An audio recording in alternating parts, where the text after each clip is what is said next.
Voilà, la pluie est de retour. Donc on l'avait pas vraiment vu comme ça depuis l'orage du 1er août, hein. Donc il avait replu un petit peu le 3 août, mais vraiment pas beaucoup, hein. Le 2 août, on avait même eu des brouillards après l'orage du 1er août, hein. Des brouillards matinaux. Et là, la pluie est revenue. C'est une bonne nouvelle parce que les sols commençaient à être assez secs, hein. La végétation était toujours verte, mais le sol commençait à être sec et poussiéreux. Donc c'est une bonne nouvelle. On a déjà eu 5 mm.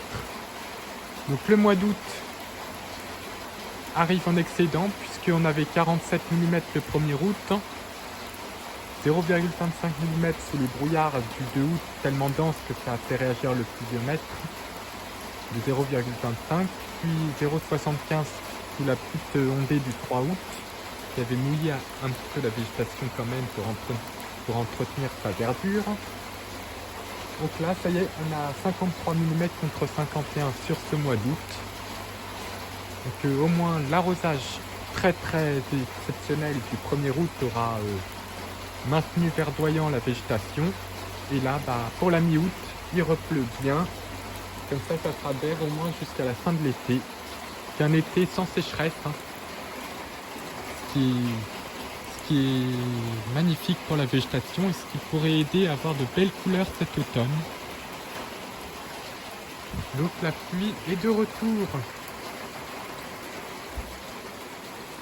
Ça y est.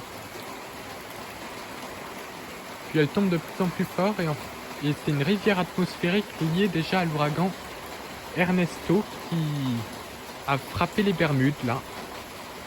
Ça y est, donc c'est parti.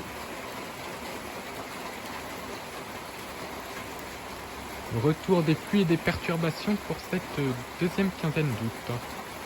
Ce qui arrive assez souvent, en général.